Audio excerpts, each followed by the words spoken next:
O poema vai nascendo num passo que desafia.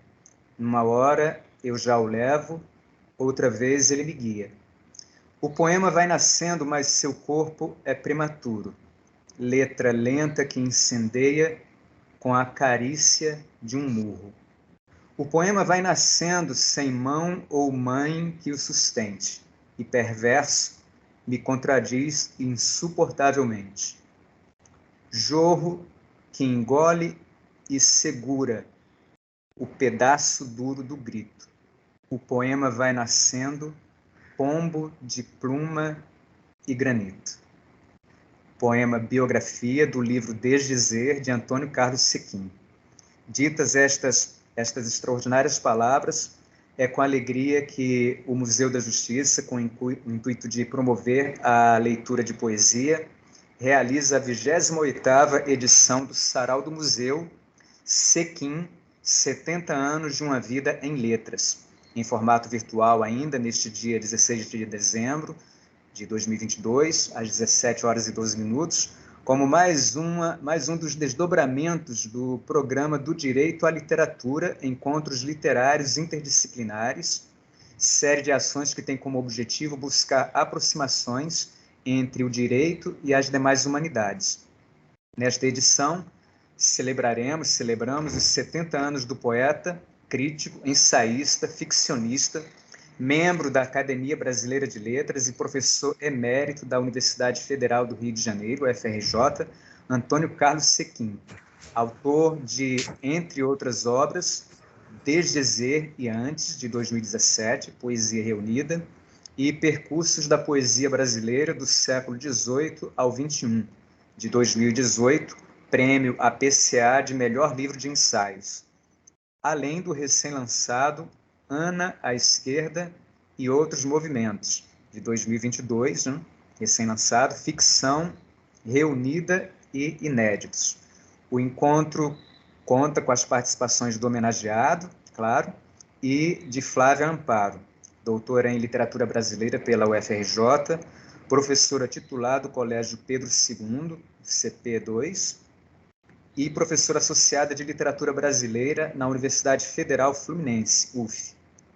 A convidada publicou livros na área de criatividade e interdisciplinaridade. Na coleção Melhores Crônicas da Global Editora, o volume Josué Montello, 2009, e na série essencial da ABL, os volumes Mário de Alencar, de 2010, e Luiz Murat, de 2013. No encontro também temos a presença do crítico literário, poeta, ensaísta e jornalista Ricardo Vieira Lima, doutor em Literatura Brasileira pela UFRJ, editor assistente da revista Fórum de Literatura Brasileira Contemporânea da UFRJ e autor do livro Ariete, Poemas Escolhidos, de 2021, Prêmio Jorge Fernandes, da União Brasileira de Escritores, seção Rio de Janeiro, e Prêmio Ivan Junqueira, da Academia Carioca de Letras. Ricardo, que também é coordenador do Sarau do Museu, nesta edição atuará apenas como crítico literário, falando sobre a poética sequiniana. A mediação é minha, eu sou W. Lemos, doutor em Literatura Comparada pela UERJ, integrante do corpo de instrutores da Escola de Administração Judiciária, ESAGE, e também coordenador do Sarau do Museu. Eu menciono os títulos em especial para valorizar o papel que tem a instituição pública de ensino na formação do cidadão carioca, do cidadão brasileiro. Hoje, além de conversar com os convidados, a audiência poderá ler poemas do homenageado, bem como os de sua própria autoria, desde que preferencialmente dialoguem com a obra ou os temas da poesia de Antônio Carlos Sequim. O Sarau do Museu prossegue com o objetivo de resgatar a história e atualizar a forma das tradicionais reuniões literárias e musicais cariocas, tão ao gosto da Belle Époque e do Rio Antigo, em que os apreciadores da poesia e da música se reuniam para dizer e ouvir poemas e canções de sua preferência.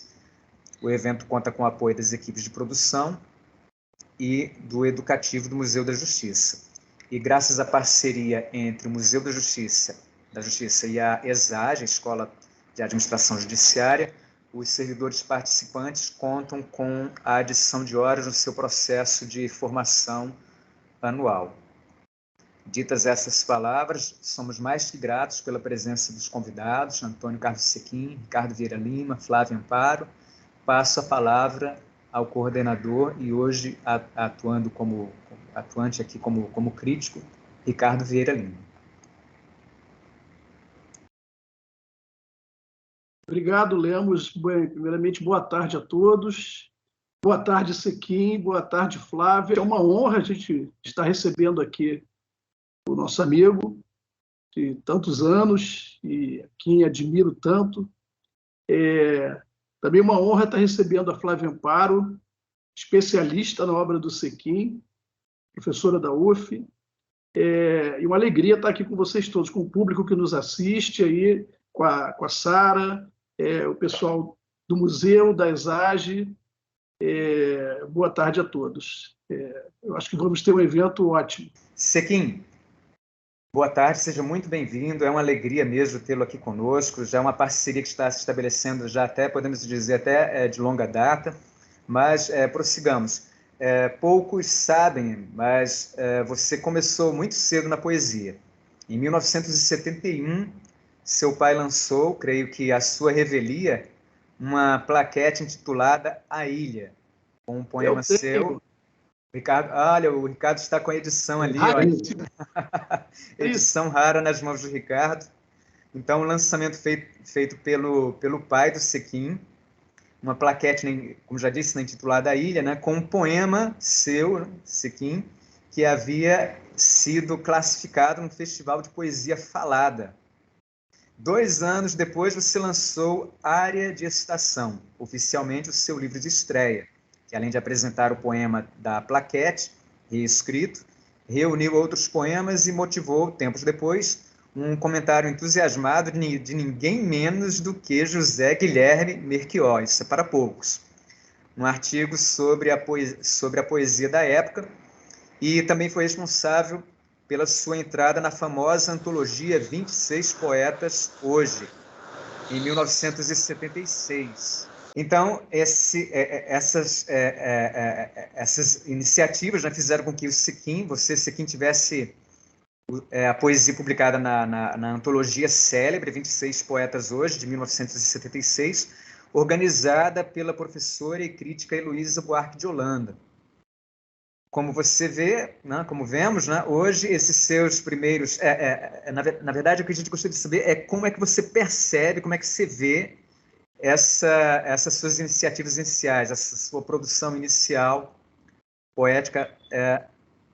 E olhando para trás, você teria feito algo diferente quanto a essas publicações, pensando então aí retrospectivamente? Bom, então eu começo agradecendo esse convite muito honroso, né, Lemos. Agradeço a presença dos dois queridos amigos aqui, Flávia e Ricardo.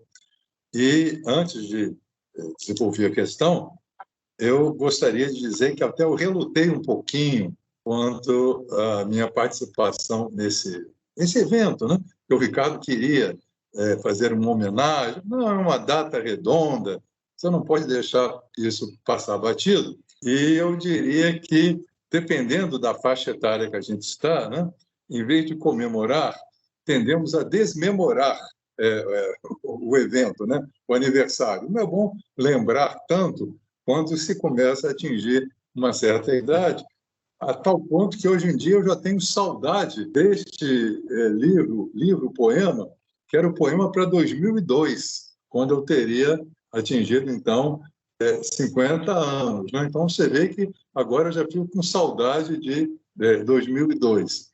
Mas o motivo pelo qual eu hesitei, claro, isso é uma brincadeira, a questão da idade, mas uma brincadeira que tem seu fundamento. O outro motivo é que eu não tinha um projeto, uma certeza de publicação de livro, né? E eu creio que a melhor maneira de a gente falar de literatura e fazer homenagens é em torno de produções recentes também, claro, vendo a trajetória, mas sendo alguma coisa nova a mostrar. E, por acaso, nesse fim de ano, surgiu algo novo sobre o qual a gente vai falar, talvez, daqui a pouquinho. Mas sobre a estreia, de fato, o Ricardo, que é assim um bibliófilo insaciável, como todo bibliófilo, né? Ele conseguiu desencavar até essa plaquete que o meu pai financiou, publicou quando eu entrei classificado num torneio de poesia falada, mas é um poema menos comunicativo que se possa imaginar, né? Porque é um poema cheio de hermetismo, de imagens que se enovelam, né? E eu fiquei muito surpreso até com a classificação desse poema, que evidentemente não chegou ali à premiação, porque não era o espírito da poesia falada, tal qual se espera.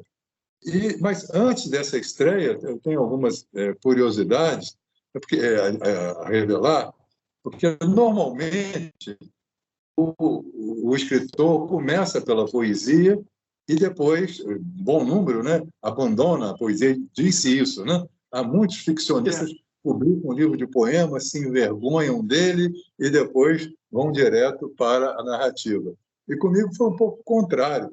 Eu diria que eu sou um ficcionista bissexto, mais até do que um poeta. Tive as minhas primeiras produções, felizmente trancadas aqui, inexpugnáveis nessa casa, no campo da ficção. Escrevi romance com 13 anos, tinha um romance completo com 14, outro com 13, né? E a poesia entrando assim lateralmente. Até que em determinado momento, essa produção ficcional ficou meio parada, e a prova disso será o livro sobre o qual a gente vai falar mais tarde, né? E a poesia surgiu com grande intensidade. Já na área de estação, pouco depois, com o convite, né, que a rigor não foi do Melchior, a escolha dos 26 poetas, a responsabilidade foi toda da Heloísa. Ela era minha colega na pós-graduação, eu começando o mestrado e ela terminando o doutorado, mas ficávamos numa mesma sala, eram aulas comuns. E aí teve aquela simpatia, eu creio que o critério da escolha foi um pouco a contiguidade. Eu sentava do lado dela, né? Ela sabia que eu era um poeta tentativo, ao menos, e era de bom tom ela convidar esse seu jovem amigo, na medida também que a minha tonalidade poética é muito diferente da grande maioria dos poetas que integraram a antologia dos 26 poetas hoje. E a conexão com o Melchior deu-se de uma outra maneira. A Heloísa, além dessa antologia, que realmente fez muito sucesso, né, marcou época, ela organizou um número, participou, chamado Poesia Brasileira Hoje, pela Tempo Brasileiro. Saiu quase que ao mesmo tempo que o 26 Poetas Hoje. E nesse Poesia Brasileira Hoje, ela colocou os poemas que não havia selecionado para os 26 poetas. E entrou nessa coletânea e nesse número especial do Tempo Brasileiro um artigo importante de José Guilherme Melchior chamado Musa Morena Moça. E aí ele fala, né? Eu não o conhecia pessoalmente, mandei como, digamos, um livro náufrago, né? Que você joga para o oceano da crítica, e esse livro náufrago chegou às mãos dele e espontaneamente ele fez esse comentário, né? Que muito me honrou. E eu diria que assim começou esse meu itinerário, né? Uma consciência de linguagem já muito presente, muito forte, né? Eu sempre achando que a poesia, independentemente do tema, ela tem primeiro compromisso com a força da palavra, né? Com a potência da linguagem. E dentro dessa potência, aí o tema será decorrente ou será paralelo, mas nunca será algo, digamos, a priori ou determinante. É assim que eu vejo a minha prática de uma maneira bem sintética. Mas, Sequim, olhando para trás, como que você vê a sua trajetória? Assim, você modificaria alguma coisa? Você mudaria alguma coisa do que você produziu? Anteciparia? Assim, olha, eu muito insatisfeito com a produção, tanto que eu creio que na minha vida não há livro mais retalhado do que esse da estreia, né? Porque é um livro de 73, com 69 páginas.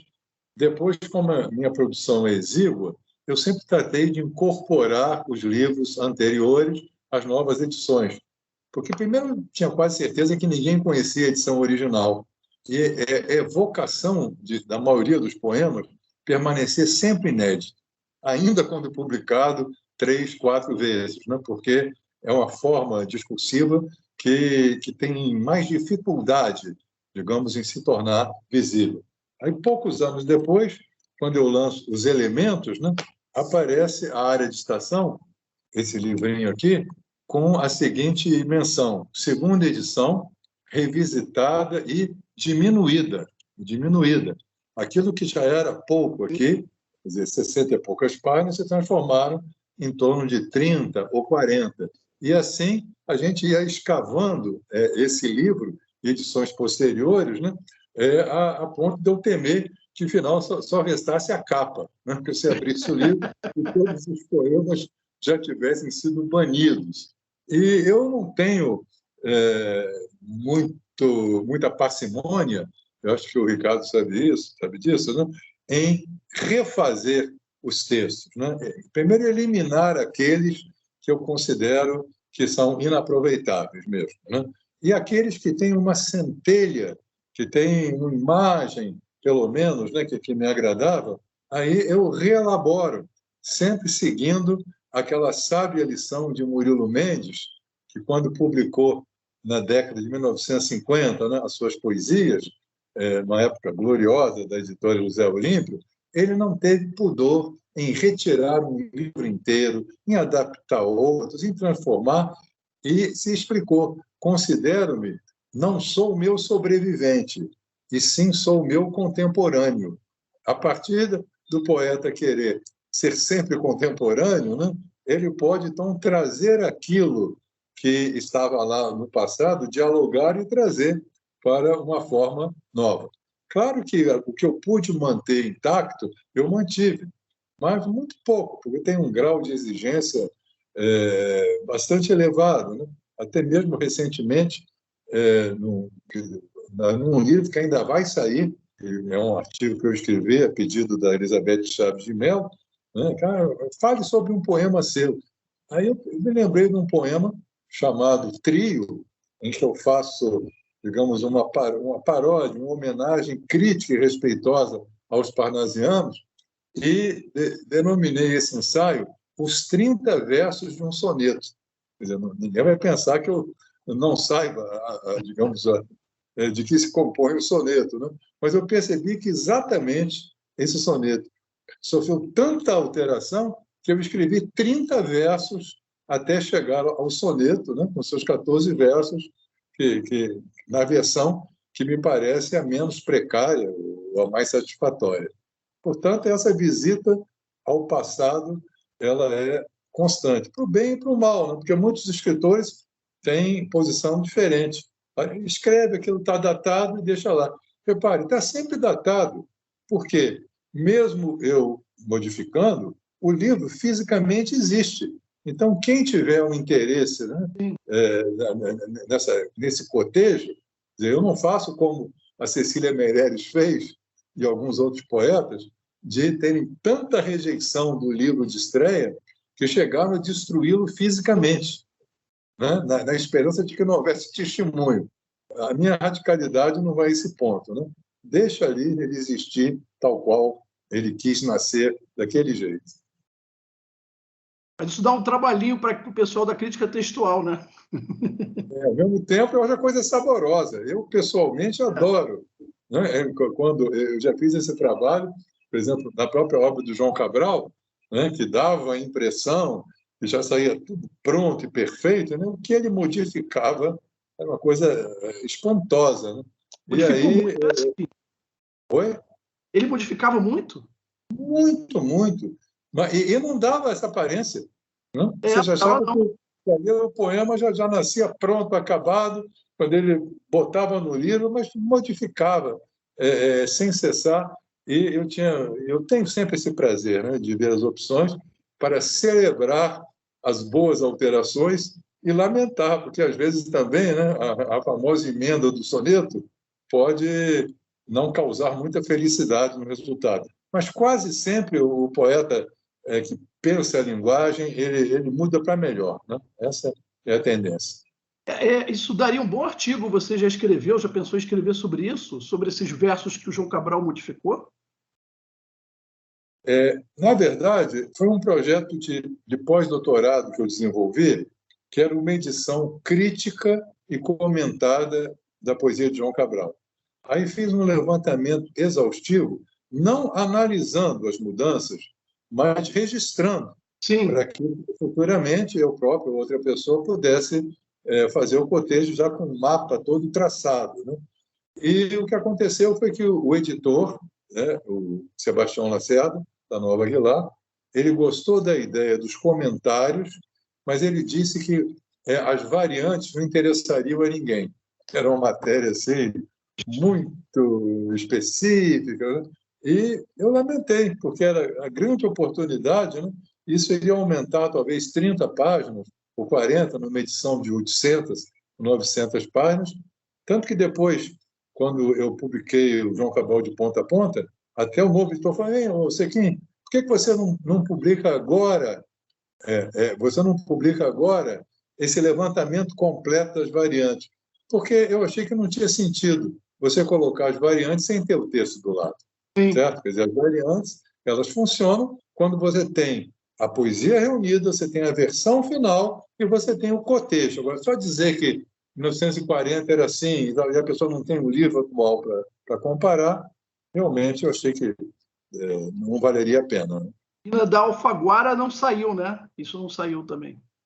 Por quê? Na edição da Alfaguara... Também não. Apenas os comentários. E, quanto a isso, eu sou francamente favorável. Né? Eu acho que é um serviço que a crítica presta ao leitor e ao poeta e à poesia, esse estabelecimento de referências, de alusões, que, em determinada época, podem estar muito cristalinas, até para o leitor contemporâneo, e que depois se tornam de uma obscuridade total. Eu sempre gostava de dar esse exemplo para meus alunos de graduação de poesia, né, da Paulicéia Desvairada. A Paulicéia Desvairada, do Mário de Andrade, certamente era um livro que o leitor da época lia e entendia toda aquela conexão com a contemporaneidade, né? Aquelas palavras, aquelas expressões, né?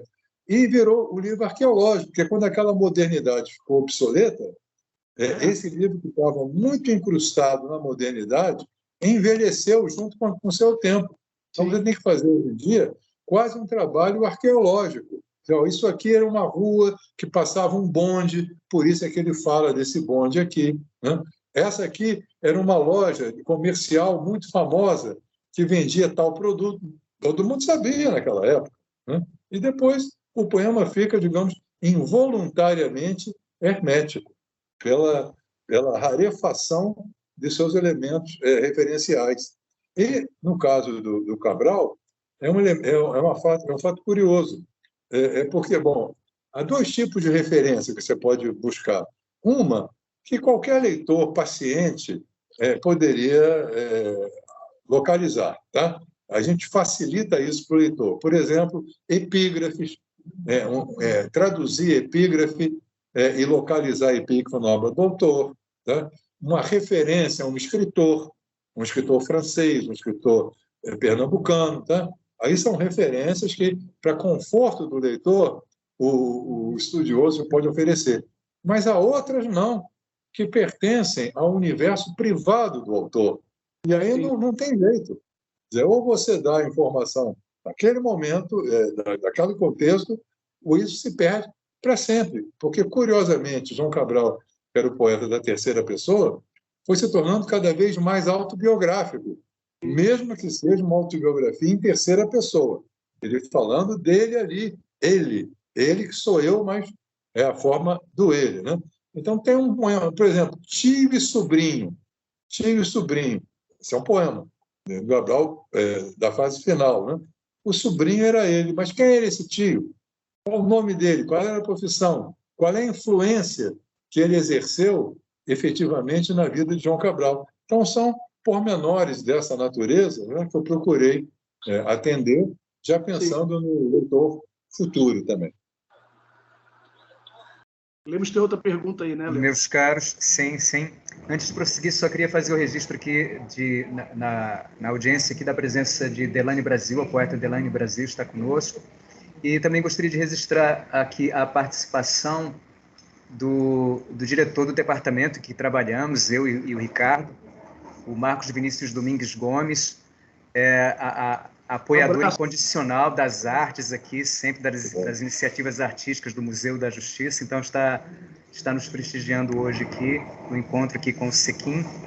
E, Sequim, além de ter obtido destaque como poeta, você também obteve bastante êxito notório, né, como professor universitário, crítico literário, conferencista, acadêmico, e você é um célebre bibliófilo também.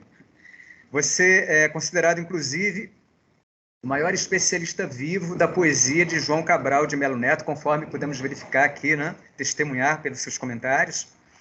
Ao longo da sua trajetória intelectual, a qual ou a quais dessas atividades você acredita ter dedicado mais tempo? E, atualmente, a qual ou a quais dessas atividades você prefere se dedicar?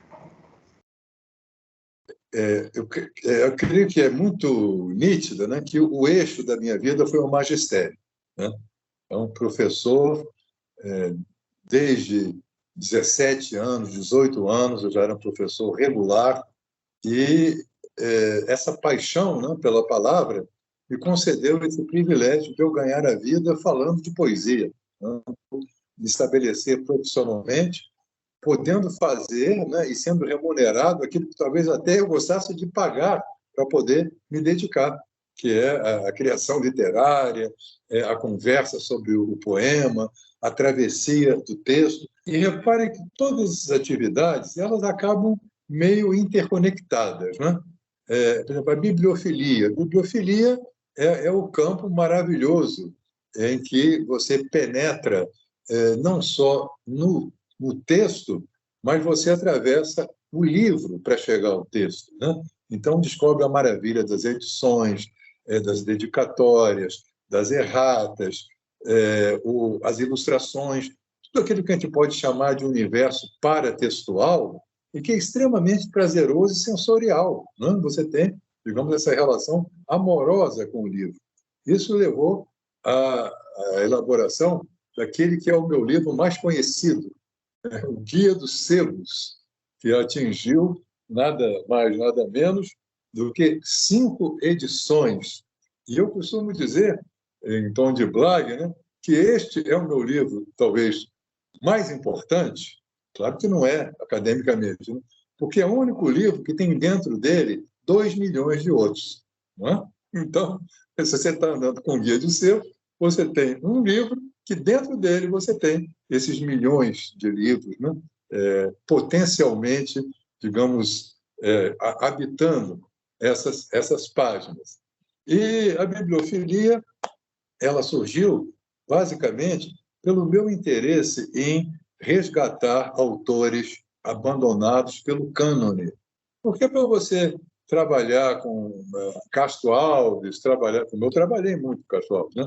Mas Alves Azevedo, e no século XX, né, os grandes poetas nossos, ficcionistas, isso aí você não precisa da bibliofilia, né? Você tem boas edições, ainda podem ser melhores, mas normalmente são edições de qualidade, mas se você quer pegar aquele obscuro poeta romântico, né, lá, digamos, do Sergipe, que publicou um livro, e você lê um poema dele numa antologia romântica e ficou tocado pelo texto e tem que ir atrás desse poeta. Então, portanto, a bibliofilia em mim, ela nasceu pelo desejo de enfrentar essa selva do esquecimento, né? Esses autores que estão assim dentro de uma floresta e sem poder ver a luz, sem poder respirar, criar uma trilha para trazê-los ao sol. E, evidentemente, muitos desses autores foram reduzidos a uma única edição, uma edição lançada em 1860, lá na Paraíba, ou em 1915, em Londrina. Em decorrência dessa busca, aí o objeto livro passou a ter predominância, né? Porque ou eu tinha um livro raro ou não tinha livro nenhum. Não havia opção. E, a partir daí, eu fui consolidando, né, um projeto de vida no campo da bibliofilia, que era mapear, tanto quanto possível, toda a literatura brasileira, do século XVIII até, digamos, a década de 1960 do ano passado, do século passado, né? Não que eu não tenha interesse em leitor, e não seja leitor do que vem depois, mas apenas eu acho que os livros de 2000, né, não são objetos de bibliofilia, com textos espetaculares, mas que você encontra com facilidade. Então, o difícil mesmo é você preservar esse objeto, né, em vias de extinção, talvez, que é o livro, eu espero que nunca tenha esse risco, e fazer isso com a noção de que eu não sou dono dessa biblioteca Ribot, eu sou o guardião temporário dela, né? Por acaso me coube, assim como o Mindley, em uma escala ainda certamente superior, né, exerceu essa função de impedir a morte do livro, né, de impedir a dispersão, dar uma segunda chance de vida aos autores que estão clamando por isso e que muitas vezes nós passamos batido porque achamos que eles não interessam, porque já não estão no cânone e, portanto, devem continuar marginalizados. Isso no campo da bibliofilia. No campo do magistério, eu sempre também trabalhei articulado com o campo do ensaio. Quantas vezes, né, os ensaios que eu produzi não provieram de aulas que eu dei, de cursos que eu ministrei, de diálogo com alunos, né, que depois vários deles se tornaram meus brilhantes doutorandos, como a querida Flávia, que aqui está, né, com uma trajetória espetacular na UF, né, e ela pode testemunhar. Primeiro, quer dizer, esse dado sempre do entusiasmo que eu tive com a sala de aula, né? Para mim, quer dizer, o ensaio puro, ele também existiu sob demanda, mas até num caminho inverso. Digamos, se muitas vezes as minhas aulas geraram ensaios, outras vezes eu produzia ensaios e os levava para a sala de aula, para testar, para fazer uma sintonia fina, né? E com isso, eu devo também admitir que o aspecto da criação ele acabou, digamos, um pouco prejudicado. De tal maneira, né, eu me dedicava, eu me entreguei ao magistério e a uma demanda correlata de produzir ensaios, prefácios, artigos, né, que o espaço da criação acabou se estreitando, apesar de ser aquele em que eu mais gostaria, digamos, de atuar, né? Eu gostaria de ser um poeta mais prolífico, não gostaria de que a minha poesia reunida, hoje ainda, ela talvez não chegue a 150 poemas, né? Por um grau de exigência, por essa visão de que para publicar tem que ser algo que realmente valha a pena, e o lado crítico fica sempre meio combatendo, né? Alimentando e censurando o lado do criador.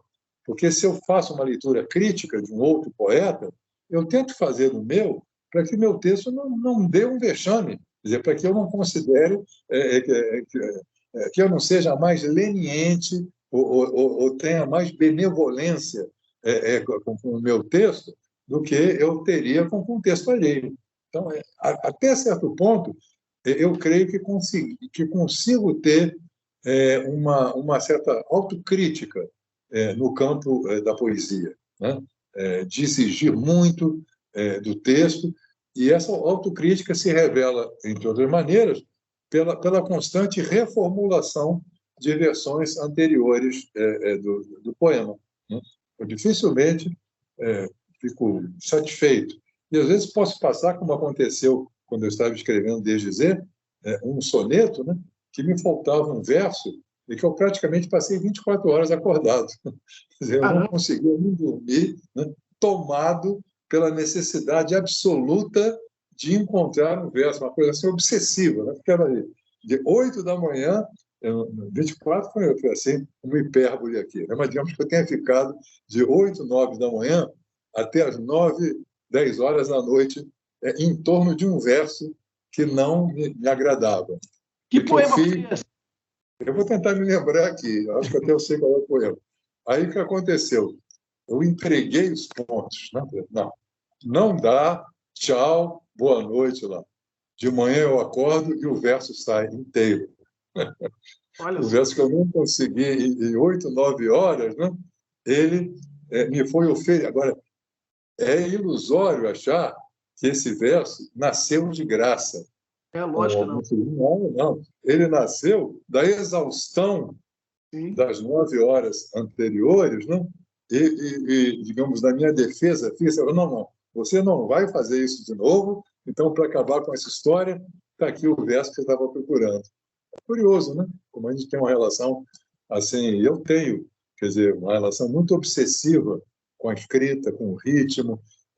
Também, no tempo que eu fiquei uma década sem escrever poema, né? Aí eu tratei de tentar jogar para o ensaio um certo sopro poético, né? No sentido das imagens do próprio ensaio, no sentido do ritmo da frase, né? Porque eu sou um obcecado pelo ritmo, seja na poesia, seja na prosa, seja até na própria vida também, né? Essa noção de você vivenciar de maneira rítmica a realidade é algo que me agrada, algo que eu percebo. O seu trabalho como bibliófilo, você que me lembrou, é algo, é uma intenção, não, um feito quixotesco, no caso, os feitos quixotescos, né? Eu queria pedir a Sara, por favor, que exibisse, né? Nós temos alguns vídeos aqui relacionados, né, à atividade poética, literária do Sequim, e a gente gostaria de exibir o primeiro deles. Seria possível, Sara, por favor? E o seu relato, né, sobre o verso me lembrou o que os neurologistas falam, né, sobre dormir sobre o problema, Sequim. É verdade.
Muito grato, Sara. Uma beleza esse poema. Obrigado. Receita de poema. Na verdade, é uma receita envenenada de poema, né? E queria registrar que esse vídeo foi feito pela Vera Lúcia Dias. É muito obrigado. E adora fazer esses experimentos, né, na internet e faz muito bem. Muito obrigado. A poesia do Sequim é prima, né, pela metapoética, né? Sequim, você publica relativamente pouco como poeta, né, você estava falando sobre isso, né, agora há pouco, né? Talvez por isso, de tempos em tempos, sinta a necessidade de publicar a sua poesia reunida, com acréscimo de inéditos, sem contar as antologias. Você fez isso pela primeira vez em Elementos, em 1983. Em seguida, Todos os Ventos. Eu tenho aqui comigo a edição de 2002. Foi a antologia que me apresentou a sua poesia, e eu a conheci graças ao Ricardo, já há uns bons anos. Estou aqui com a minha também. E, por fim, em DGZ 2017, Estamos aqui, o Ricardo já mostrou a edição dele, eu estou aqui com o meu exemplar também. A edição brasileira, em 2018, né, foi feita a edição portuguesa. Agora você está publicando também a sua ficção reunida, intitulada Ana, à Esquerda e Outros Movimentos. O lançamento será... Aconteceu? Foi nessa terça? Vai ser na próxima terça? Na próxima terça, né? Na Blux, na livraria Blux de Botafogo, né? Como nasceu... Oi, perdão, você que diga. Não, às 19 horas. Às 19 horas, é isso? Na livraria Blux, isso, na Blux de Botafogo, né? Estão todos convidados. Agora, por favor, você pode nos falar um pouco sobre como nasceu, como é que é o trajeto dessa produção ficcional e poderia nos explicar ainda o porquê de a palavra movimentos constar no título? Pois não.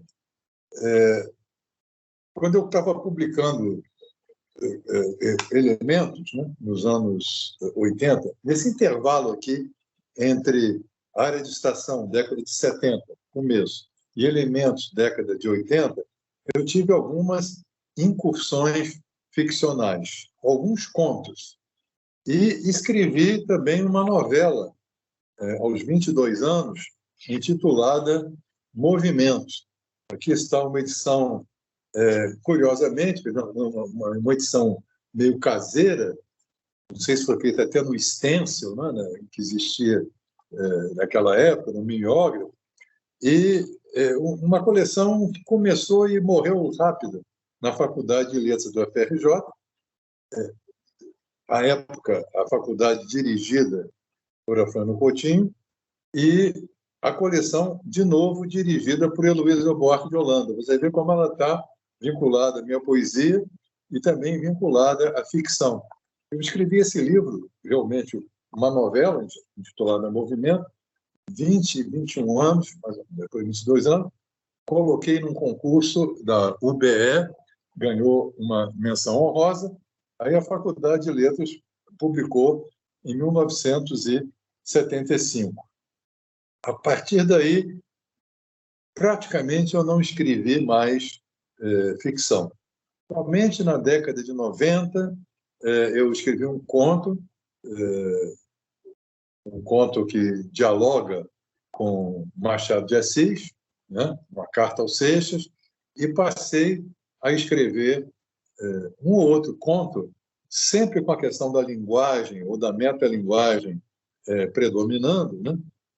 A partir de convites que, em especial, o Reinaldo Fernandes me fez. Escrevam, você quer colaborar? Não, escreva um conto num livro em homenagem a Guimarães Rosa. Aí eu escrevi Santo Antônio das Palmas. Vamos escrever Você não quer participar de um livro em homenagem à ficção de Machado de Assis?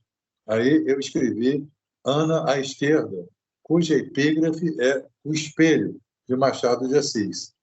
E percebi que, de maneira realmente modesta, né, eu já tinha um conjunto de textos que poderiam integrar um livro de ficção, que seria talvez a minha efetiva estreia agora, aos 70 anos, se nós abstrairmos a experiência meio artesanal dessa novelinha, O Movimento, de 1975.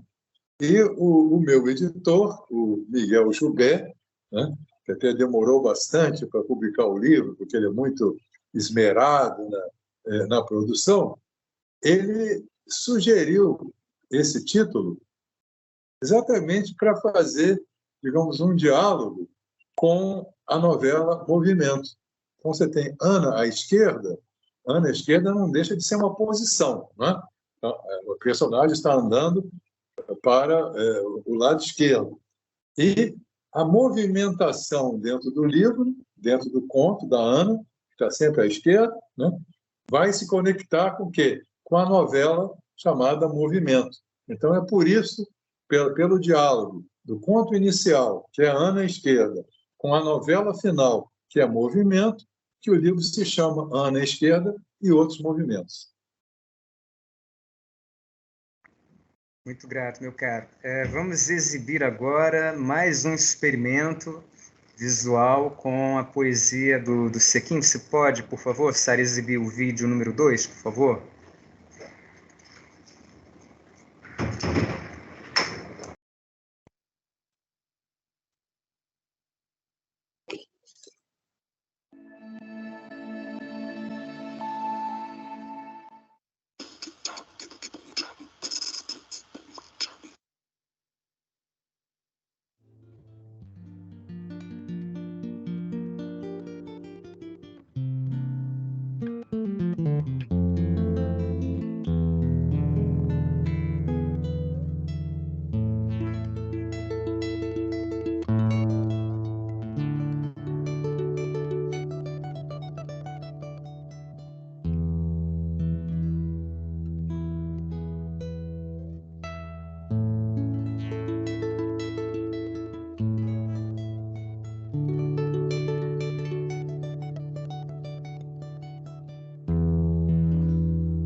Nós passamos a vida inteira estudando ou lendo algo que não sabemos bem o que é. Como é que você vai definir a poesia? Você percebe, né, a força da poesia na criação de novos mundos, na criação de uma nova linguagem. Grato, Sara. Na verdade, isso aí não foi um experimento, né? É o teaser, o trailer, né, do documentário Todos os Ventos, dirigido pela Elisa Moreno, sobre o Sequim. Tem cerca de 20 minutos. Eu recomendo a todo mundo que goste de poesia e goste da poesia do Sequim que não perca. É um documentário fundamental e belíssimo sobre a poesia dele. Isso, está disponível no YouTube, todos podem assistir. Obrigado. Flávio, você escreveu o prefácio de Ana Esquerda.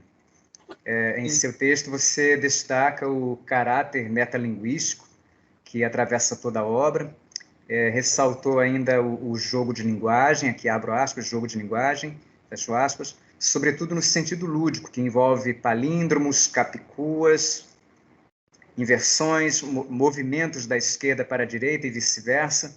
Poderia nos falar um pouco sobre esses movimentos? E mais, não haveria um forte diálogo da ficção sequiniana, de tons surrealizantes, com as obras de Pirandello, autor que você menciona, né, no seu prefácio, e Borges também? Olá, boa noite a todos, né? É um prazer estar aqui falando, né, nesse sarau aqui do museu, e principalmente tendo o prazer da companhia, né, do próprio escritor, e aqui ao lado, né, de grandes críticos também sobre a obra do Sequim, como Ricardo, e com essa mediação sua.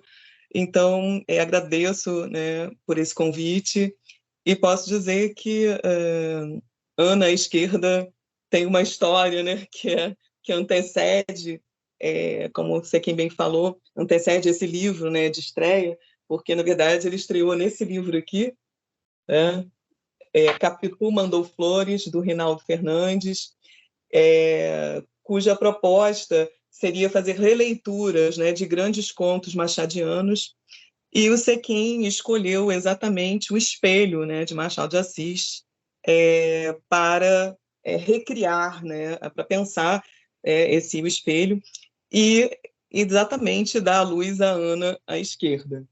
Mas, como eu digo também no prefácio, Ana é uma figura assim, muito antiga, né? Na obra ficcional, né, do Sequin. Ela aparece pelo menos 3 vezes em 3 obras diferentes, então é uma personagem assim muito especial, né? E por ocasião, né, naquele período da pandemia, eu organizei na UF um curso, né, de pós-graduação, de mestrado e doutorado, sobre a metaficção, né? E como o Machado, de certa maneira, incita, né, os poetas contemporâneos, escritores contemporâneos, ficcionistas contemporâneos, a revisitar constantemente a obra. E, na ocasião, o Sequin fez, né, uma palestra especial, que também está no YouTube, viu? Só falando sobre Ana Esquerda e assim, detalhando todos os processos de criação, né, dessa obra magnífica. E realmente, assim, só lendo, né, fortuitamente o conto, a gente não faz ideia de todos os processos que existem em Ana Esquerda, né? Então, assim como essa primeira novela do Sequin se chama Movimento, né? O Sequin tem essa tendência de transformar também, né? De exigir esse movimento de leitura que não é só do autor que escreve, mas do leitor que precisa acompanhar, né, esse ato de leitura, né? Se ele não acompanhar o ato de leitura, praticamente ele não vai conseguir mergulhar, né, nesse mundo sequiniano. E foi muito impressionante a recepção, né, dessa palestra, e eu acho que é uma questão também dessa prosa contemporânea, se debruçar sobre a metalinguagem, né, e principalmente pensar no que o que vai ser em relação ao futuro, especialmente quando a gente carece hoje, né, de bases fixas, né, para a grande ficção ou a grande poesia.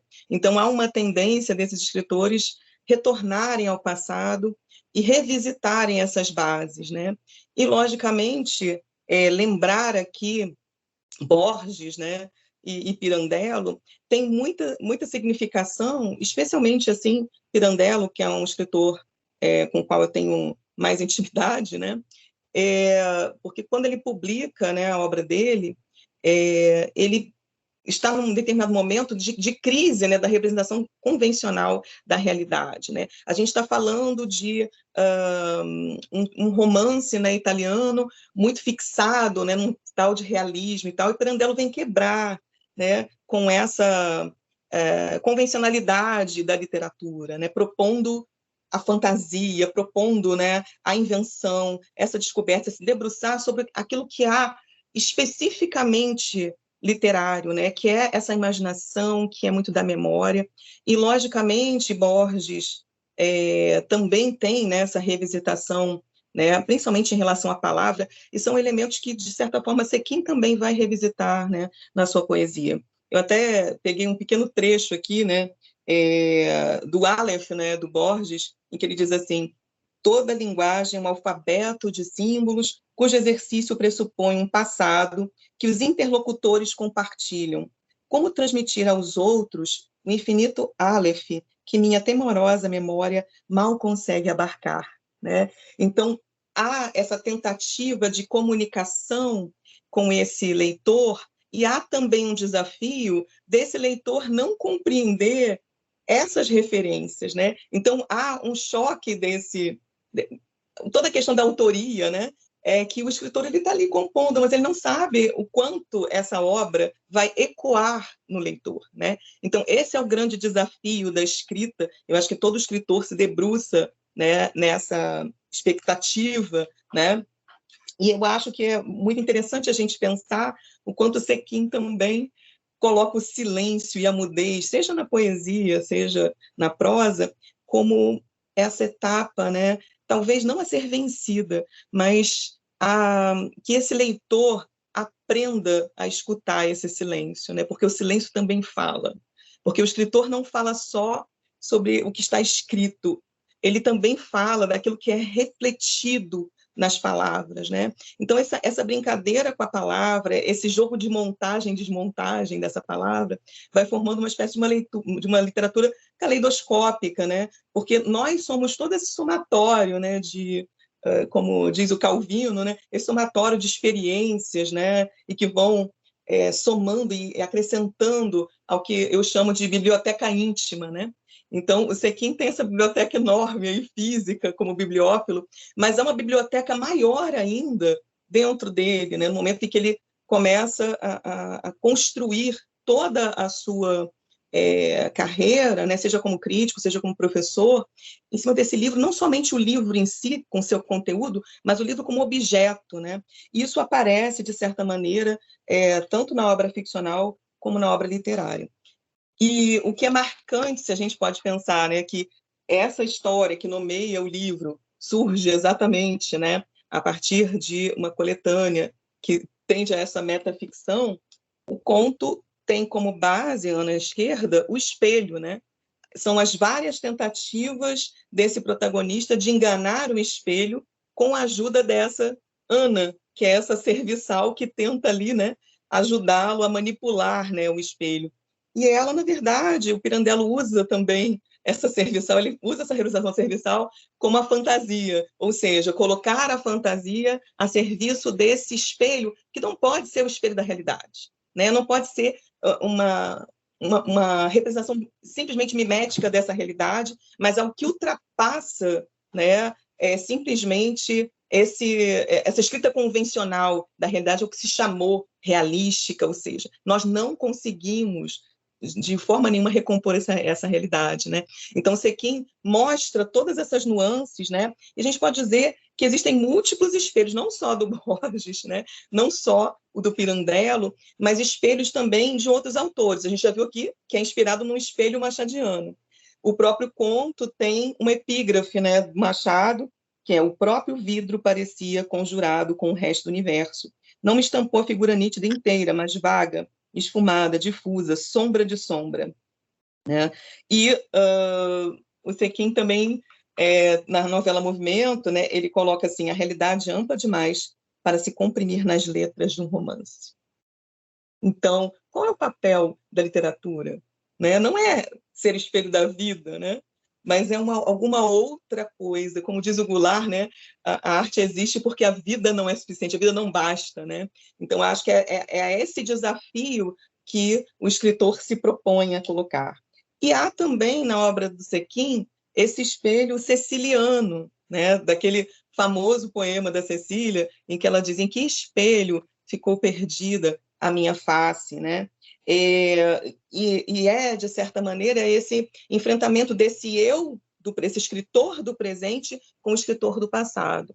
Porque se a gente for pegar tanto a obra ficcional de Sequin como a obra poética, ele diz que está fazendo antologias das suas obras anteriores. E eu posso dizer que isso não é totalmente verdade, né? Porque a cada edição, o Sequin, a exemplo, né, do seu mestre João Cabral, ele vai editando, mas de tal forma que ele vai criando outros poemas. Então, é um trabalho a ser feito, né? Comparar todos os poemas editados, desde da primeira coletânea até a mais recente, que é Desdizer, e ver o quanto ele vai desdizendo o que ele disse antes, né? Eu lembro de um poema que eu gosto bastante, que era para Amada, né? Amada, me aprenda em teu silêncio, feliz como um portão azul, minha amada, não sei o quê. Então, é um poema muito grande que ele faz a Amada, é um poema até sentimental, não é? E quando aparece em Todos os Ventos, esse poema tem apenas 2 versos. Ele tira a Amada e coloca só assim: me aprenda em teu silêncio, feliz como um portão azul. E ele foge pela porta dos fundos, vamos dizer assim.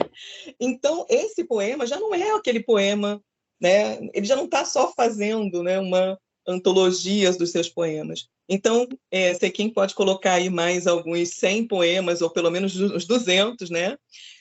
Se a gente for fazer esse comparativo dos poemas anteriores, e inclusive também da própria novela Movimento, há muitas mudanças ali, né?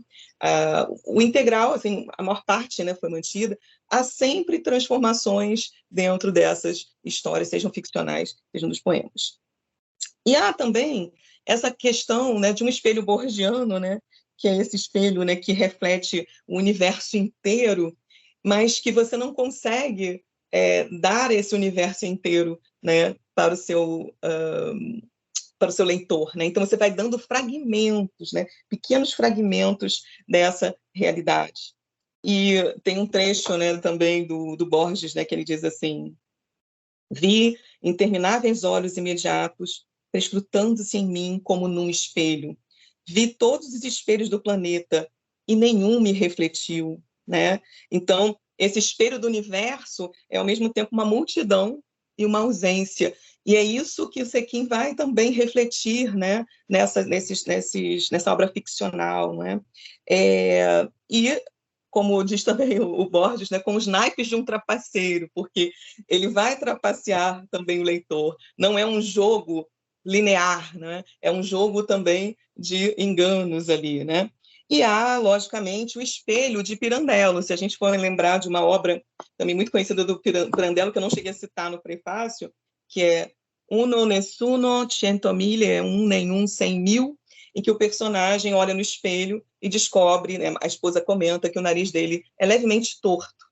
E ele fica chocado, porque ele está casado há muito tempo com ela, e ela, como assim? Você nunca me disse isso? Então ele tem uma crise ali de identidade, né? Então é uma espécie de expressão metafísica dessa identidade, né? E isso também aparece tanto no poema, nos poemas de Sequin, quanto na ficção de Sequin. No poema, ele coloca-se na linha anônima do verso: aposto no oposto do meu sim, apago o nome e a memória, no Antônio, antônimo de mim, né? Então esse eu, que na verdade é um outro, né? E sobre essa questão da solidão, ele vai falar na ficção, né? A verdadeira solidão está em um lugar que vive por si, e que você não tem nem voz nem feição, onde o estranho é você. Isso aqui é o Pirandello dialogando com Sequin, né? Então, o estranho aqui é você, né? De que maneira esse você aparece, esse eu vai aparecer na obra. E não é à toa que ele vai colocar aqui o questionário Proust, né? Também tentando dizer o quem sou eu. Mas tudo o que ele faz é um anti-questionário, ou uma espécie de anti-confessionário, em que ele se recusa, né, a dar a resposta que a gente busca desse quem sou eu. E eu acho assim, muito interessante, né, porque a gente poderia dizer, falando de Proust, que o leitor, ao ler esse questionário, ele vai estar em busca da resposta perdida, né, porque ele nunca vai encontrá-la completa, né, aqui. Então, por exemplo, tem uma das palavras, uma das perguntas, né, quais suas palavras prediletas? Gosto de mudo, porque tanto me deixa quieto como me transforma, né? Então, é essa questão, né, do mudo, do mudar, mas é do mudo também de emudecer, né? E ele vai mudando tanto, que não sei se o leitor consegue acompanhar, né, esse movimento do Sequin nessas transformações, né, constantes. E aqui também a grande temática de Ana Esquerda, né? Você ia falar alguma coisa, Ricardo? Flávio, desculpe, qual é esse texto ao qual você está se referindo? É o questionário Proust, que está no novo livro dele, né, Ana Esquerda. É um desses textos, e ele vai responder algumas perguntas, e, na verdade, ele está negando, né, ao leitor essa resposta, né? E ele vai dizer assim, em movimento: narro fragmentos do que sou, mas bastante escassos, para que vocês não me conheçam além do que desejo. É o que tento fazer, fingir que minha vida é uma questão de linguagem, né? Então, é esse fingimento da vida, e, na verdade, nós somos, né, essa pura linguagem. Então, falando ainda dessa questão do livro como objeto, a gente vai ver nessa novela, por exemplo, Movimento, o personagem colocando ali, fazendo uma sopa, né, de linguagem nesse caldeirão das Unglés, né? E a gente percebe esse livro, essa leitura, essa palavra como objetos físicos, né, materiais, né, dessa palavra. Ele vai dizer assim, num conto que é Confissão de Homem, né, que é o personagem do carteiro: para que serve os leitores? Além disso, ainda aturamos seus dedos gordurosos se esfregando em nossos corpos. Não nego, a sensação é boa, mas me desvia do trabalho. Então, há uma brincadeira aqui, né, do leitor, né, alisando as páginas ali, e, na verdade, há uma certa rejeição também desse personagem, esse personagem como os personagens de Pirandello, né? Esses personagens à procura de um autor, ele se revolta, né, contra um papel secundário que ele tem ali na narrativa, e ele se propõe se oferece praticamente a fazer alguma outra coisa, né? E aí a relação que o Sequin vai estabelecer com isso, trabalhar num correio de 5 linhas é ridículo, porque o personagem só aparece em 5 linhas, quer dizer, um correio de 5 linhas, né? E depois, não sou muito exigente, tenho 30 parágrafos de trabalho e aprendi até a falar inglês para a edição de bolsa americana. O que a gente conclui, em paralelo, que essa obra aí teve 6 edições, sendo uma em inglês. Então, é esse aprendizado em paralelo que ele vai brincar aqui com as palavras, né? E eu vou lembrar de um poema que eu gosto bastante, que se chama Margem, e que ele também faz essa materialidade da palavra saltar, né? Ele diz, escrevo a palavra salto, e paro no sal, e não chego ao alto. Então, ele está mais do que escrevendo a palavra, né? Ele está desmembrando essa palavra, transformando essa palavra em algo físico, né? E ainda nesse poema ele vai dizer, destroços de palavras, pedaços de teu nome, sílabas que batem contra os cascos. E a gente vê os pedaços do nome batendo nos cascos aqui, como se essa palavra tomasse vida, né? E eu gosto bastante desse verso, porque é também essa materialidade. E, para a gente assim, finalizar, né, essa quebra da quarta parede é muito importante, né? Que tem, por exemplo, no conto J, a personagem assim, que fica muito irritada, né, com o destino dela ter sido amarrada e tal, ela simplesmente salta da página e aponta a faca, né, para o autor, né? Você ficou louca? Para, não atira essa faca, você... E aí a história acaba exatamente assim, né? Então é essa quebra dessa quarta parede, né, que vai ser implodida. E para finalizar, eu gosto também bastante do tom de humor que o Sequin acrescenta, né, que é essencial, em que ele vai dizer assim, na teoria das aves, né, um problema que sempre nos atormentava, a origem das palavras. O homem tão pequeno olhava o grande céu e indagava. Como comecei a falar? Quem me ensinou a cartilha das coisas? Se em vez de olhar para cima, olhasse para o lado, encontraria a resposta. A seu lado, encontraria o papagaio. Essa brincadeira me lembra bastante assim, a metafísica das rosas, né? Do Machado de Assis, e que as rosas acham que o jardineiro é Deus, né? Então, esse homem, logicamente, ele vai procurar uma referência que seja sublime, né? Só que o Sequin meio que trabalha com a questão do sublime e do grotesco, né? Lembrando de um verso poderoso dele, em que ele se diz, um abutre no cadáver do sublime, né? Então, o que é o sublime, né? E, logicamente, o escritor, às vezes, faz esse papel, né? De roer a palavra, de estar ali em cima desse sublime, transformando, né? Um sublime que, na nossa época, talvez não caiba mais, né? Pelo menos não no espaço dessa realidade aqui. Enfim, seriam essas considerações que eu teria a fazer sobre Ana Esquerda. Logicamente, tem muita coisa para falar, mas não quero tomar tanto tempo. Enfim. Eu gostaria de alguns comentários. É possível? Pois não. Bom, primeiro, eu agradeço a Flávia pela esplêndida exposição, né? Aquele tipo de leitura em que o autor aprende com o seu leitor muitas coisas que ele nem sabia que tinha feito. E também agradeço a Flávia não só pelo prefácio, pela aula que deu hoje, mas por outros momentos ao longo da minha trajetória. Não posso deixar de citar aqui, né, esquecer de citar, o Escritas e Escutas, que é um livro que ela organizou com o Gilberto Araújo quando eu me aposentei. Depois houve um outro livro da universidade, mas esse aqui me provoca um carinho todo especial, que foi montado, mentado pela Flávia e pelo Gilberto, correspondendo não à minha emerência, que é o livro seguinte, mas à minha despedida na Faculdade de Letras. Ainda sobre Flávia, eu vou me permitir ler aqui, quando eu lancei o Desdizer, paralelamente, publiquei um livrinho chamado Cantar Amigo, onde eu saudava pessoas muito especiais. Entre elas, aqui está uma homenageada. Sim, sei que a grande amizade, um dom cada vez mais raro, afronta os sinais de um tempo duro, esquivo, hostil e avaro, pois apaga em sua máquina tudo de belo e de claro. Contra o que se vai ao vento, dia a dia me deparo com a palavra tão precisa provinda de Flávia Amparo.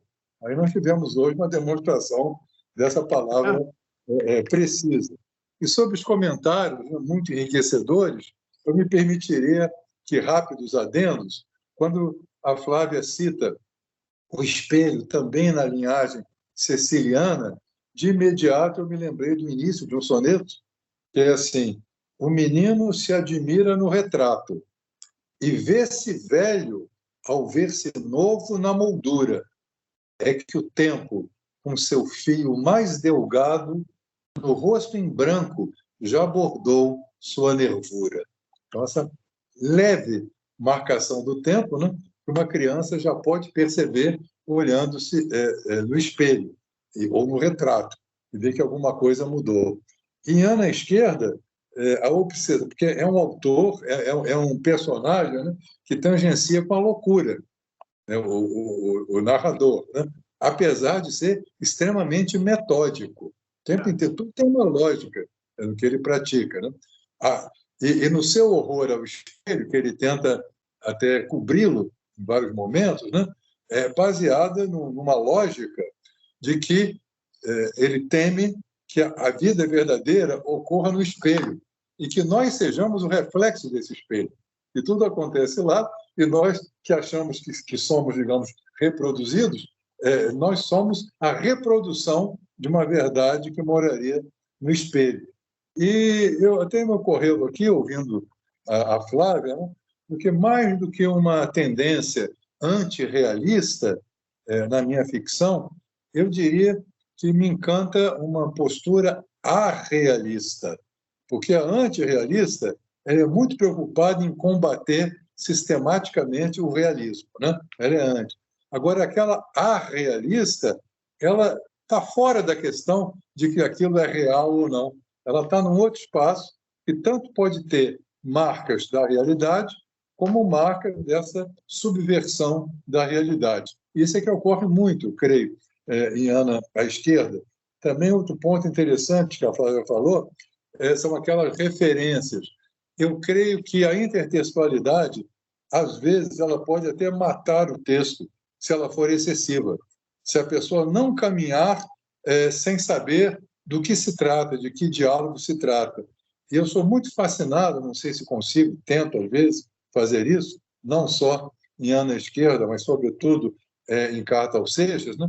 Criar um discurso que seja simultaneamente referencial, intertextual, principalmente, mas que o leitor ingênuo pode atravessá-lo e também se divertir, e também achar que ali tem uma história. Evidentemente que quem domina a intertextualidade vai saborear melhor, vai ter as filigranas, mas não tornar o texto intertextualizado tão opaco que não permita que o leitor, pelo menos na superfície, consiga transitar no texto. E também sobre essa ideia do espelhamento, me ocorre que o palíndromo não deixa de ser uma espécie de espelho da palavra, né? Que começa de um lado, você põe ao avesso e volta a mesma palavra, de um lado ou de outro. Então, o palíndromo também é um recurso basicamente especular.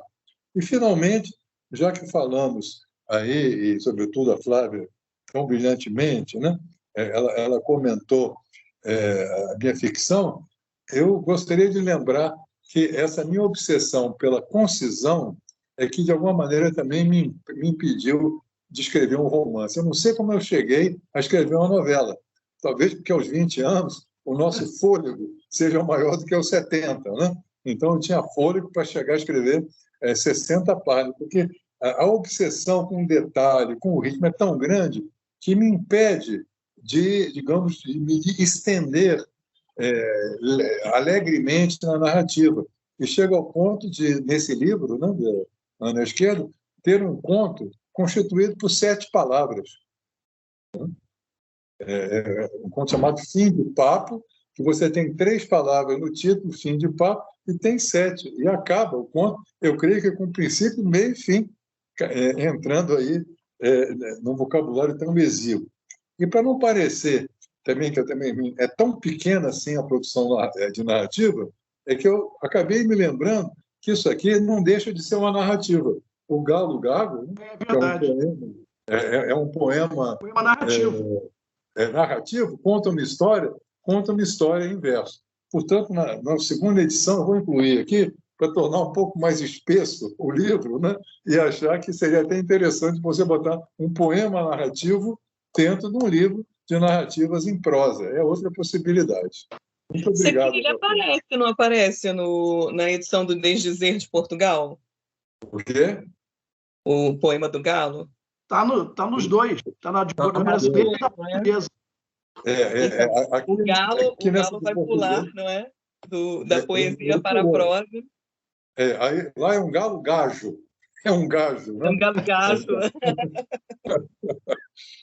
E aqui, é claro que eu já aproveitei essa edição portuguesa que está linda, né? Um capricho da Casa da Moeda, para já fazer algumas mudanças, né?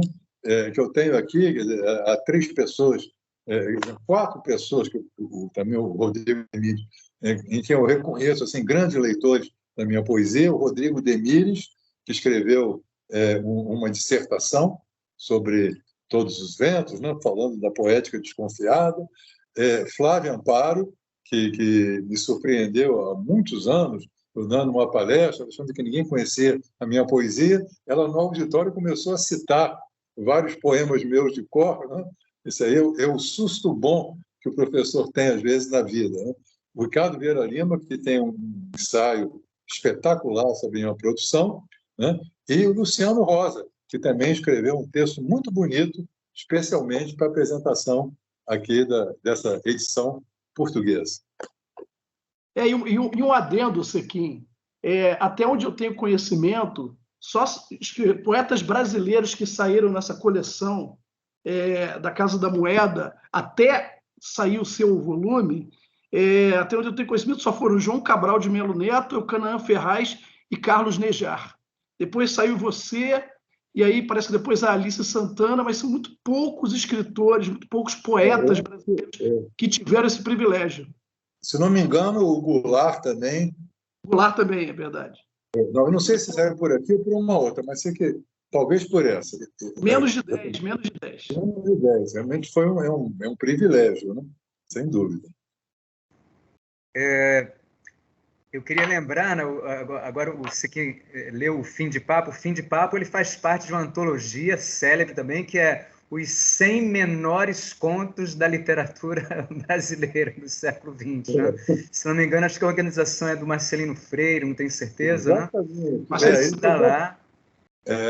Ele pegou carona nessa ideia dos 100 melhores poemas, né? Os 100 melhores crônicas, ele fez os 100 menores. Né? Isso, as antologias do Ítalo Morricone, né? E outras. E, Sequim, a sua poética, as suas obsessões e o modo como você se relaciona com a leitura, ao ouvir aqui a Flávia, numa leitura tão arguta, né? Tão lúcida, né? Me lembra um outro grande criador brasileiro, né, que é o Murilo Rubião, né, o modo como ele se relacionou com os contos dele, com a reedição contínua, né, dos contos. Então, essa mesma preocupação, né, com a minúcia, com o detalhe, com a perfeição da criação poética, né? Ele na prosa, né, e você, né, na poesia. Né? Agora, olha, esses obsessivos pagam um preço por isso, que a obra não é muito extensa. Né? Em geral, o obsessivo tem esse preço a pagar. Em compensação, as obras ganham na consistência. Né? E agora vamos ouvir, então, o crítico e poeta Ricardo Vieira Lima. Já ouvimos a Flávia Amparo falando de sua prosa em especial. Vamos ouvir o Ricardo Vieira Lima falando de sua poesia agora. Bom, obrigado, Lemos. Falar sobre a poesia do amigo Antônio Carlos Sequim é, ao mesmo tempo, um prazer uma alegria e um desafio. É prazeroso porque a sua obra poética, que é de altíssima qualidade, é frequentada por mim há mais de 30 anos, desde quando nos conhecemos pessoalmente, numa palestra de João Cabral, em 1990, se eu não estou enganado, na antiga faculdade da cidade. E naquela ocasião, após as falas principais, que foram do João Cabral e do próprio Sequim, o mediador, se não me engano, é Guilherme Zargos, ao final do evento, eu fiz uma pergunta, né, durante o evento que surpreendeu o próprio João Cabral, surpreendeu o Sequim, e ao final do evento o Sequim veio falar comigo, trocamos algumas palavras, aí o Sequim me pediu meu contato, e algumas semanas depois eu recebi na minha casa 2 livros, né, 2 livrinhos, Área de Estação, qual o Sequim já mostrou aí, de 73, e Movimento, 75, né, que é a novela que encerra esse livro agora, Ana Esquerda. São livros bastante distintos entre si, né, a começar pelo gênero, né, mas eu notei de cara que possuíam 2 características em comum: a desleitura da tradição e um certo tom surrealizante. Este último aparece de forma bastante acentuada na prosa ficcional de Movimento, a meu ver, mas comparece também em alguns poemas muito peculiares de Área de Estação. E quanto ao desafio de falar sobre você, Sequim, é a questão da representatividade da sua poesia e do lugar que ela ocupa hoje na poesia brasileira contemporânea.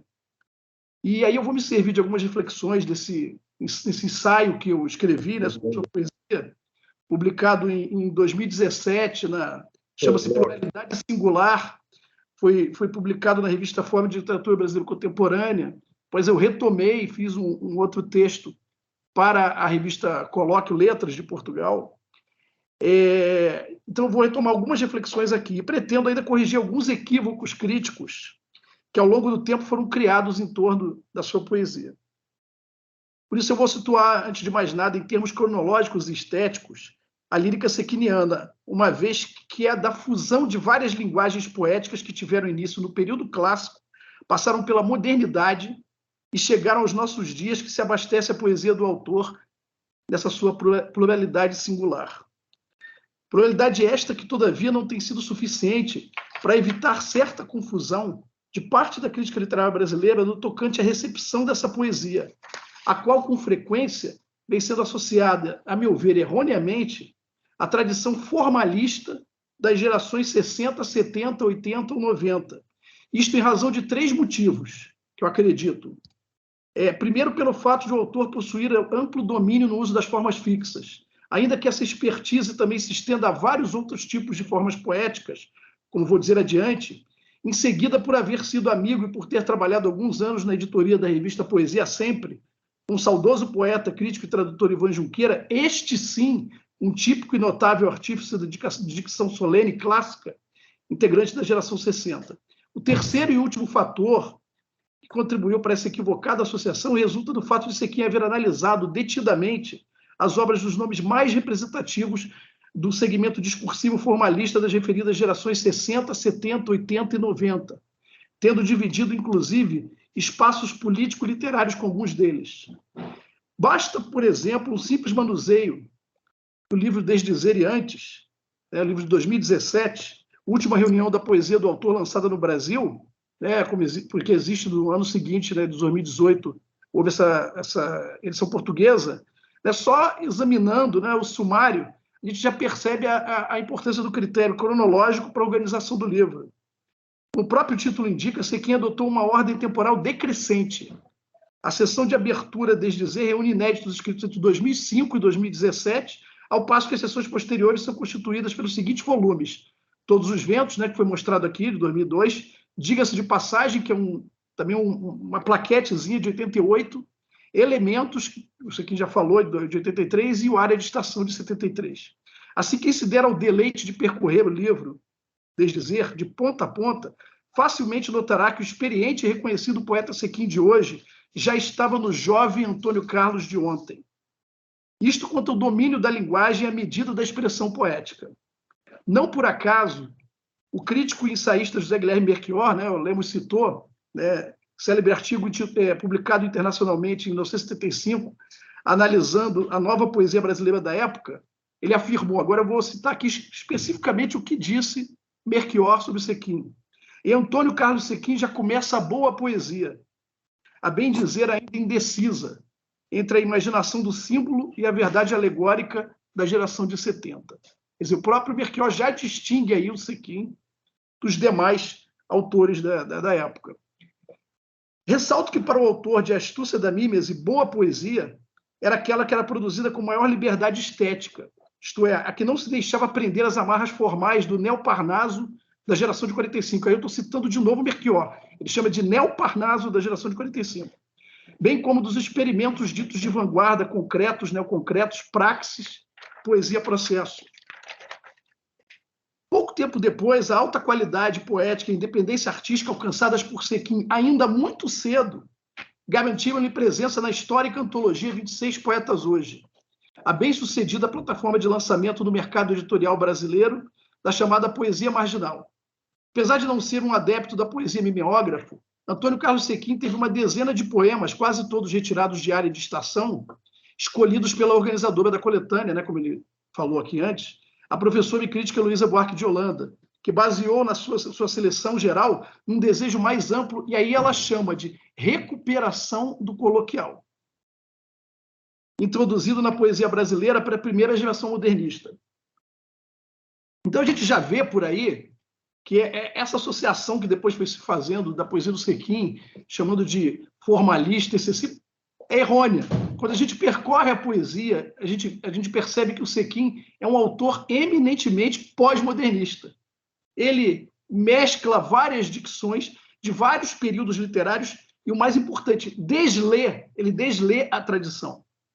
E nisso ele é muito único, e como a Flávia acentuou, a questão do humor, que é muito presente também, lembra, uma vez eu já escrevi isso num outro artigo, que lembra até a fina ironia de Machado de Assis. Sequin deve ser um leitor muito atento de Machado de Assis, a gente sente alguma ironia ali de Drummond, de Machado de Assis, mas com a cara dele, Sequin, que é muito própria, e que nesse livro Desdizer, nos poemas finais, tem alguns poemas em que ele faz uma crítica à sociedade, à classe média, que são muito peculiares da lírica dele, e que eu não vejo ninguém fazendo isso.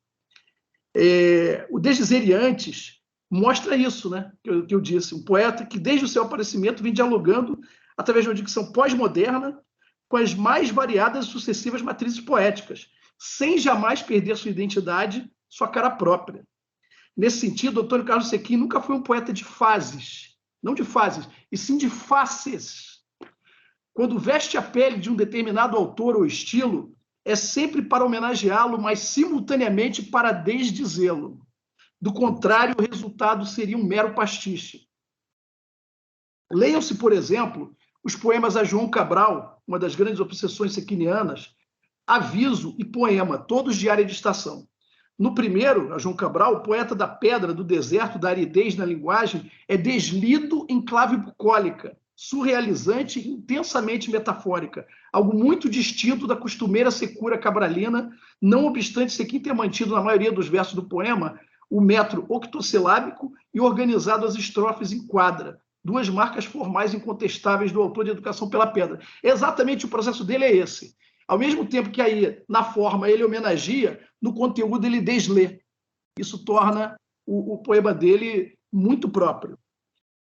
Cito: um engenheiro debruçado sobre o som horizontal das praias ordena o ritmo das ondas, constrói os vértices do verde. Um engenheiro debruçado sobre o prisma dos areais caligrafa a voz do vento, amestrando o som do cais. João Cabral nunca escreveria isso, Sequin.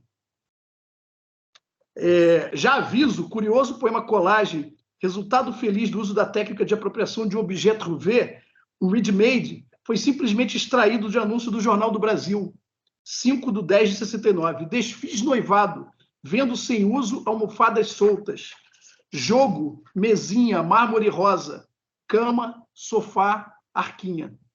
Escrito à maneira oswaldiana, embora despido de qualquer tipo de blague, o poema anúncio minimalista conta uma história de amor às avessas.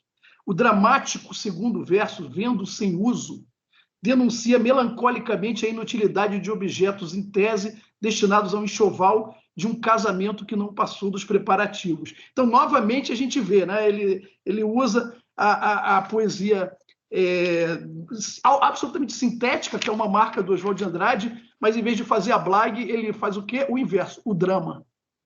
Então, assim, novamente, ele deslê. E aí, por fim, poema. O poema diz assim: no drama, a tosse, na grama, a posse, na trama, a greve, na cama, o breve. Mistura rara e ousada de poesia concreta e poesia marginal, duas linhas de força bastante antagônicas e aparentemente inconciliáveis na época. De novo, a aproximação do que não pode ser aproximado. O poema resume bem o espírito dos turbulentos anos 70. Repressão, luta política, sexo e amor livres. Observe-se que, apesar do espaçamento em cada verso, aí eu vou mostrar aqui o poema, está na página 188, aqui de Desdizer. Não, dessa edição não, dessa aqui. Está na página 188. Ele aparece assim. Não sei se dá para todo mundo ver aqui. Dá para ver? Não.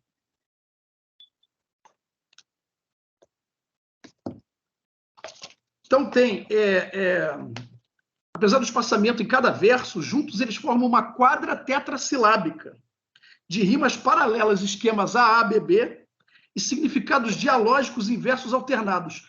Tosse rima com posse, greve rima com breve, sendo que o primeiro verso dialoga com o terceiro e o seguido com o quarto. Isto é, nas passeatas, greves e protestos organizados por estudantes e operários, era comum o uso de bombas de efeito moral e coquetéis Molotov, né, por parte da polícia, que sufocavam, né, provocavam falta de ar e muita tosse nos envolvidos.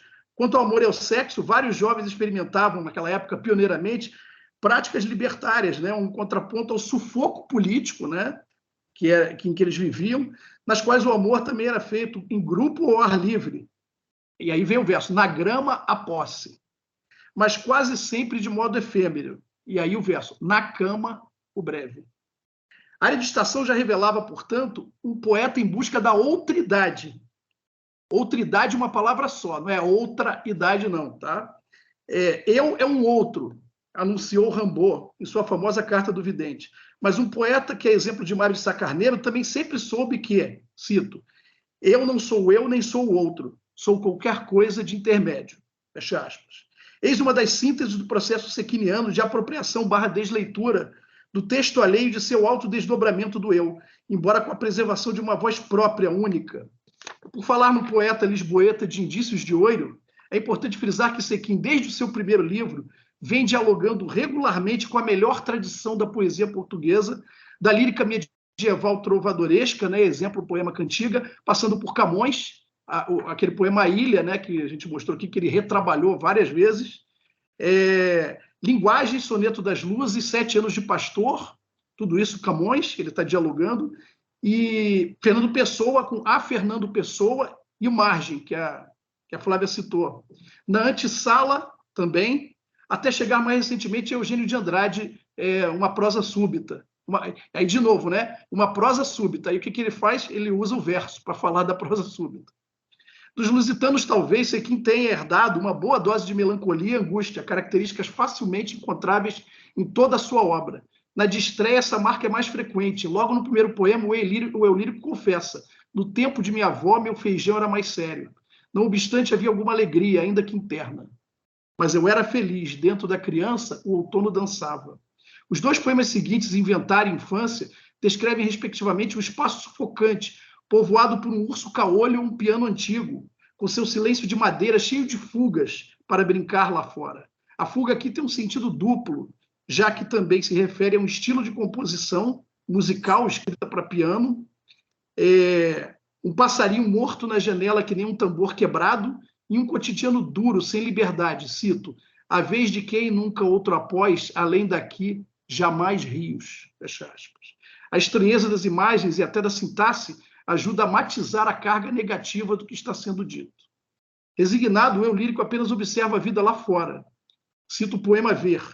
o dia, arcos da manhã em nuvem, riscos de luz sobre vidros arriados, o claro, a praia armada entre a sintaxe do verde, áreas do ar, aves navegando as lajes do azul.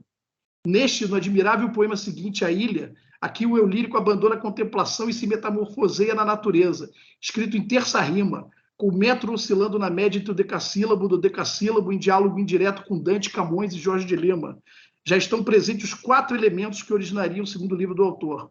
A água, nos 2 poemas, representada por palavras e expressões como praia, mar, maresia, tempo de água. A terra, representada por palavras como laje, sintaxe do verde, ilha, areia, selva, terra construída. O fogo, representado por palavras e expressões como o claro, riscos de luz, luzes bravias. E o ar, representado por palavras e expressões como áreas do ar e arcos da manhã em nuvem. Frio, barco só de vento, caminho ser de vento. Ao proferir uma conferência sobre Hölderlin em 1936, Heidegger definiu a poesia como sendo a fundação do ser pela palavra. Em outra ocasião, o filósofo alemão afirmou que a linguagem é a casa do ser e que a linguagem é ela mesma a poesia em sentido essencial. Essa relação íntima, originária, essencial entre o ser, a poesia e a materialidade da linguagem, através do uso de palavras, permeia o conjunto de poemas escritos por Antônio Carlos Sequin num período de quase 10 anos e que resultaram na publicação do livro Elementos. Esse livro radicaliza o processo lírico que foi iniciado nos referidos poemas que eu falei, Ver e A Ilha. Partindo da teoria cosmogênica dos 4 elementos clássicos, tida como a primeira forma de pluralismo, palavra muito cara, como se viu ao nosso bardo carioca, e formulada por Empédocles de Arigento, o último filósofo e pensador pré-socrático grego a escrever em versos, autor do poema Sobre a Natureza, Sequin planejou minuciosamente e compôs um longo poema dividido em 4 partes, né, como eu já disse, ar, fogo, terra e água, as quais, por sua vez, se subdividem individualmente em 6 segmentos. Eu não vou falar aqui, porque não há tempo, mas nesse ensaio eu pormenorizo como é que o Sequin trata cada um desses elementos, né, deslocando do que é o comum, do que normalmente se trata, e, mais uma vez, ele deslê. E aí ele chega num esgotamento da linguagem, parece chegar num esgotamento da linguagem, e diante desse impasse poético existencial, ele opta por um silêncio que dura 5 anos. Nesse período, dedicou-se à publicação de sua tese de doutorado sobre João Cabral, ao exercício da crítica literária em jornais e revistas, à bibliofilia, né, como ele disse aqui, uma das suas grandes paixões, e principalmente ao magistério universitário. E é muito bom ouvir você, Sequin, falar que a sua atividade principal realmente é de professor. Você é um professor nato, dos maiores que eu já vi. Você nasceu para ensinar, para falar, e você dá isso um sabor. Há pessoas que têm uma bagagem grande, mas não sabem transmitir isso de uma forma leve, de uma forma acessível a todo mundo. Você se preocupa não só com o acesso às pessoas, não dificultando, né, o vocabulário, mas também enxertando o humor que a gente vê nos seus textos, a gente vê também nas suas aulas. Isso é muito importante para fazer com que alunos se apaixonem por você como professor. Né? E a gente percebe, todo mundo que foi seu aluno não esquece de você. Né? E aí você volta à poesia, né, depois desses 5 anos, de forma curiosa e discreta, com essa simples plaquete a qual me referi, edição fora do comércio, contendo apenas 8 poemas, diga-se de passagem é o nome, né? Não podia ser outro. Era como se o poeta, após uma experiência limite, quisesse recomeçar do zero, sem qualquer compromisso, com uma pretensa carreira literária destinada ao êxito calculado. Enfim, escrito em meio a tanta liberdade, diga-se de passagem, revelou a pouquíssimos leitores, e através de uma quantidade mínima de textos, um poeta amadurecido, renovado, disposto a se desdizer novamente. Adotando uma nova perspectiva, Sequin abriu-se de vez ao humor. Esse livro, apesar de pequenininho, é quando você realmente relaxa como poeta e o humor entra com toda a força na sua lírica. Né? E aí a gente pode citar Linguagem, Soneto das Luzes. E engraçado, Soneto das Luzes e Linguagens foram compostos, Linguagens e Soneto das Luzes foram compostos em 74 e 82. Já estava lá atrás, mas talvez você não quisesse naquele momento divulgar, porque talvez fossem peças muito isoladas dentro da sua poética, mas a partir do diga-se de passagem, aquilo que estava repesado vem com toda a força. e passa a ser uma característica muito forte da sua poesia. Buscando uma maior comunicabilidade com os leitores, inclusive no tocante à metalinguagem, né? O Biografia, que está nesse poema, o Sequim me dedicou esse poema, eu fico muito feliz por isso, eu acho um poema admirável, Biografia, que o Lemos leu no início. O poema vai nascendo num passo que desafia, numa hora eu já o levo, outra vez ele me guia. O poema vai nascendo sem irmão ou mãe que o sustente, e perverso me contradiz insuportavelmente. Jorro que engole e segura o pedaço duro do grito. O poema vai nascendo, pombo de pluma e granito. O pombo aqui não tem nada a ver com o jogador que ficou famoso agora aí na Copa, não. Se os primeiros versos abordam a questão da eclosão da poesia, da autonomia do texto frente ao autor, é no último verso de Biografia que se encontra a chave do processo criativo de Antônio Carlos Sequim. Enquanto o pombo representa a liberdade do autor na experimentação de diversas formas poéticas, a pluma e o granito simbolizam, respectivamente, a leveza, que está sempre na poesia do Sequim, e essa densidade, né? Quem lê Elementos percebe a forte densidade que existe na poética do Sequim. Em verdade, segundo Kierkegaard, citado indiretamente por Jan Straczynski, a ironia não é a força que vence a melancolia, é somente a sua outra face.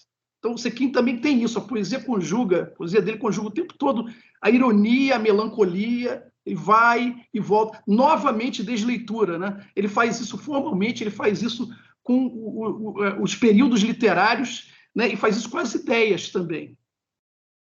Com efeito, essa outra face, a partir de diga-se de passagem, assume uma importância crescente no conjunto da obra poética do autor. Dos 8 poemas que compõem esse livro, 3 são das famílias das plumas.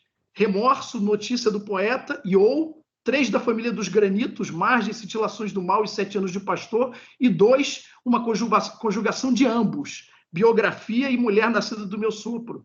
Em Remorso e Notícia do Poeta, Sequim ironiza, numa linguagem próxima à notícia de jornal, parnasianos e simbolistas, relativizando assim a importância dos julgamentos e das classificações referentes aos estilos de época preconizados pelos manuais de literatura.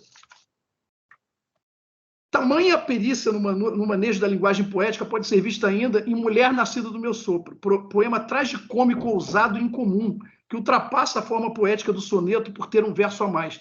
Não possui rimas, mas seu ritmo é intenso, com métrica oscilando entre o hexassílabo e o verso bárbaro, predominando, todavia, o endecassílabo. No texto, um eu lírico envergonhado celebra a mulher amada e lamenta a falta de plenitude dessa paixão.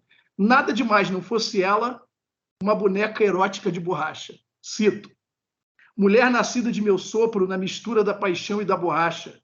Imprimo nos lençóis o formato do teu grito, duplicado por mim mesmo sobre os poros que resistem no teu corpo esvaziado. Mas eu amo a senhora. Se o meu sopro não te acende em vida certa, se o teu riso não ressoa nas vidraças, encaixo no teu braço minha jaula e teu naufrágio, escavo em teu pescoço nosso abraço clandestino. O volume seguinte, né, Todos os Ventos, condensa, né, todas as características do Sequim, e aos 50 anos, né, como ele disse aqui, 20 anos atrás, ele passa a ser amplamente divulgado, o livro ganha vários prêmios, e aí, na época, eu fiz uma entrevista com o Sequim, eu aproximei de Dante Milano, Joaquim Cardoso, poetas que estrearam mais tardiamente, né, embora a gente tenha visto que o Sequim estreou lá atrás, por ele se dedicar muito tempo, como ele falou, ao magistério e à crítica, as pessoas meio que esqueceram, né, do poeta Sequim, e aí esse livro traz tudo de volta, e o Sequim faz quase uma reestreia em grande estilo, né? São vários poemas desse livro que eu poderia destacar, nós não temos tempo aqui, mas o que eu posso dizer é que com a publicação do Desde Dizer e Antes, toda a poesia dele volta à circulação após um intervalo de 15 anos, que era de 2002, do Todos os Ventos para Desde Dizer e Antes. Eu acho esse título, Sequim, Desde Dizer, muito feliz. Eu acho que ele é o que melhor condensa a sua poesia. Você encontrou o título perfeito para o que você faz, não só como poeta, mas como prosador também. A gente vê isso no Ana Esquerda. Então, eu acho perfeito para resumir. É um título maravilhoso para resumir o que você faz na literatura. E aí você publica Desde Dizer e volta a se dedicar com afinco ao ensaísmo, né? Um pouco antes de você voltar à poesia, você se dedica com afinco ao ensaísmo, à crítica literária, ao magistério, né? Vai encerrando a sua carreira no magistério, e palestrante. Essa é outra coisa. O Sequim é um dos maiores palestrantes que eu já ouvi. Que me desculpe aqui os demais acadêmicos, mas ele é o maior orador da academia, não tem a menor dúvida. Assistir uma palestra do Sequim é algo também extremamente especial, que eu recomendo a todo mundo. E o livro Desdizer traz a poesia interior, acrescenta 31 novos poemas, divididos em 3 sessões. A 4ª sessão é composta pelo depoimento Escutas e Escritas, é um texto delicioso também, que eu recomendo a todo mundo, por meio do qual o autor resume e reflete acerca da sua própria trajetória poética. Na antessala, poema que abre a primeira sessão, formada por um total de 20 textos, dialoga diretamente com o poema Saída. Daí o itálico nos 2 textos, nos 2 títulos, o único poema da 3ª sessão. A 2ª sessão é composta por 10 sonetos desconcertados. De acordo com o próprio Sequim, a primeira sessão corresponde à entrada, ao passo que a 3ª corresponde à sobremesa. Entre as duas, digo eu, se encontra o prato principal. Ao leitor é bem servida no todo uma rara iguaria poética. E ao final de Desdizer e antes, o leitor se sentirá recompensado por haver tido a possibilidade de degustar os frutos de uma longa e vitoriosa carreira poética que, de 1969, ano em que Sequim começou a escrever seus poemas, a 2023 praticamente, duram mais de 50 anos, é uma vida inteira que poderia ter sido e foi. Uma vida inteira que poderia ter sido e foi. Operário do precário, Antônio Carlos Sequim sabe que não se vive da poesia, mas para a poesia. Como bem o demonstram os versos finais do antitético poema Saída. E eu termino citando esses versos. Sei apenas que escrever nunca me apontou saída, mas ainda assim é nisso que apostei a minha vida. Obrigado. Muito obrigado, Ricardo, por essa linda leitura, complexa, ao mesmo tempo clara, e essa travessia tão feliz e tão à vontade que você efetuou na minha poesia.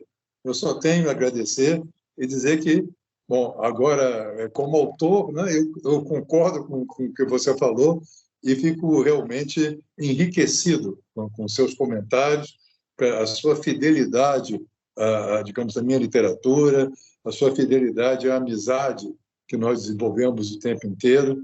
É uma das alegrias da minha vida, né? Já ter descoberto você lá, um garotinho, ali na plateia dessa palestra há 30 anos, e até hoje ver como isso se solidificou para culminar aqui com essa sua apresentação de hoje. Muito obrigado. Eu que agradeço, Zequim.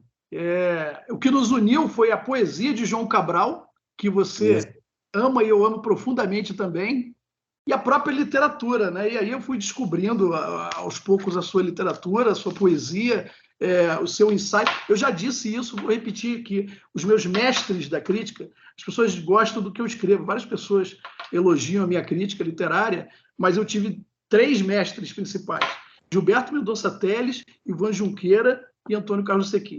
Vocês fizeram a minha cabeça de crítica. Muito obrigado. É uma alegria, uma fonte de prazer participar desse encontro, ter sido um dos responsáveis por possibilitar essa reunião aqui. Eu sou muito grato, Sequim, somos todos muito gratos por sua disponibilidade, sua generosidade, por estar aqui conosco.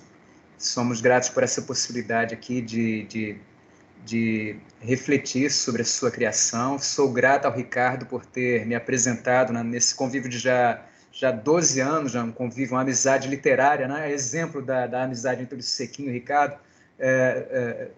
Já são 12 anos de amizade aqui. Sim. Nós temos, e o Ricardo pôde me apresentar uma série de poetas contemporâneos, e há aproximadamente uns 8 anos ele me apresentou a poesia do Sequim, e eu me tornei um leitor, um admirador da poética.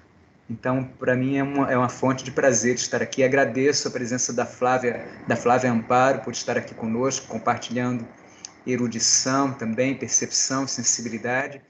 São várias as manifestações de afeto aqui, tanto direcionadas, relacionadas ao Sequim, à poesia do Sequim, às apreciações críticas aqui feitas pelos convidados, né, pela Flávia Amparo, pelo Ricardo Vieira Lima. Nós permaneceríamos mais tempo aqui compartilhando impressões, trocando, né, sobre poesia, sobre reflexão, sobre literatura, mas estamos nos aproximando do final do encontro de hoje, este que é o último encontro do Sarau do Museu, aqui do Tribunal de Justiça, né? Então, gostaria de ouvir as palavras finais da Flávia, do Ricardo e do Sequim, para que possamos... Uma proposta, Lemos. Vamos encerrar falando cada um poema do Sequim? Sim, sim. Acho que uma ótima ideia. Perfeito, perfeito. Assim, cumprimos também... Posso começar? Ótimo, perfeito, perfeito. Tem um poema do Sequim, que é um poema em dodecassílabo, que é maravilhoso, que é: revejo a luz gelada de manhãs perdidas e os sonhos que eu mandei para o endereço errado. Tanto azul me nauseia e nada se dissipa em meio ao mangue seco onde estanquei meu barco. Muitas sombras debatem-se à beira do quarto, fantasmas nos lençóis da noite estreita e aflita esgueiram seus anzóis no meu silêncio, farto de saber que eles são a última visita. Imóveis no sofá, me contemplam ferozes e cravam com desdém as garras da rapina. Espanto o pó e a dor que descem dessas vozes, rolando sem parar pela memória acima. O espelho só me ensina a ruína do desejo. Sei que é meu esse olhar em que eu não mais me vejo. Beleza. Posso ir na sequência aqui? Eu havia lido um poema do Sequim dedicado ao Ricardo, agora vou ler um belíssimo poema dedicado a Flávia Amparo, o poema Autorretrato. Um poeta nunca sabe onde sua voz termina, se é dele de fato a voz que no seu nome se assina. Nem sabe se a vida alheia é seu pasto de rapina ou se o outro é que lhe invade numa voragem assassina. Nenhum poeta conhece esse motor que maquina a explosão da coisa escrita contra a crosta da rotina. Entender inteiro o poeta é bem malsinada sina. Quando o supomos em cena, já vai sumindo na esquina, entrando na contramão do que o bom senso lhe ensina. Por sob a zona da sombra navega em meio à neblina. Sabe que nasce do escuro, a poesia que o ilumina. O poema de autorretrato está aqui no Desdizer. Os versos finais são belíssimos, belíssimos. Eu vou ler. A Flávia leu o dela, você leu o seu, e eu vou ler um que eu adoro, soneto, que é sobre o bibliófilo, né? Que é uma paixão que eu e o Sequim temos em comum. E aí eu proponho que o Sequim encerre escolhendo um poema dele e lendo para todos nós. Eu vou ler agora, então, Com Todo o Amor. Está na página 87 do Desdizer. Com todo o amor. Com todo o amor de Amaro de Oliveira. São Paulo, 2 de abril de 39. O autógrafo se espalha em folha inteira, enredando o leitor que se comove. Não na história narrada pelo texto, mas na letra do amor que agora move a trama envelhecida de outro enredo, convidando uma dama a que o prove. Catarina, Teresa, Inês, Amália, não se percebe o nome, está extinta. A pólvora escondida na palavra, na escrita escura do que já fugiu. Perdido entre os papéis de minha casa, Amaro ama alguém no mês de abril. Então, eu concluo aqui. Posso ler também um? Sim. Por favor. Então, vamos lá. É um soneto daquela linha da melancolia, a que o Ricardo aludiu tão bem, né? Nessa oscilação, às vezes, da ironia ou da melancolia. Esse aqui acho que é só melancolia. À noite, o giro cego das estrelas, errante arquitetura do vazio, desperta no meu sonho a dor distante de um mundo todo negro e todo frio. Em vão levanto a mão e o pesadelo de um cosmo conspirando contra a vida me desterra no meio de um deserto, onde trancaram a porta de saída. Em surdina se lançam para o abismo nuvens inúteis, ondas bailarinas, relâmpagos, promessas e presságios. Sopra o vácuo da voz frente à neblina. E em meio a nós escorre sorrateira a canção da matéria e da ruína. Uau. Muito obrigado, Sequim. Muito obrigado por nos dar essa honra de participar e fechar, encerrar com chave de ouro o nosso sarau do museu deste ano de 2022. Eu insisti realmente bastante, porque não podia deixar esse ano, né, passar sem te homenagear pelos seus 70 anos e pela sua persistência na literatura, na poesia e, inclusive, continuando a produzir quando muita gente já não está mais produzindo, né? Então, graças a Deus que você está aqui, está com saúde e continua escrevendo e produzindo e vai continuar produzindo muito mais, se Deus quiser. É uma honra te receber aqui, alegria e honra também te receber, Flávia. Já queríamos que você viesse já há algum tempo, eu e o Lemos já conversávamos. E, Lemos, a nossa parceria continua aí para 2023. Queria agradecer também a todo o público, né, que nos assistiu até agora, ao pessoal aqui do museu, pessoal da ESAGE, e quem quiser pode se despedir também. Foi um prazer, viu, Ricardo, Vanderlei. Muito obrigada pelo convite. Foi uma noite extremamente agradável. Um prazer e uma alegria reuni-los aqui. Muito obrigado. Até qualquer momento. Tudo de bom. E, logicamente, bom final de semana para todos.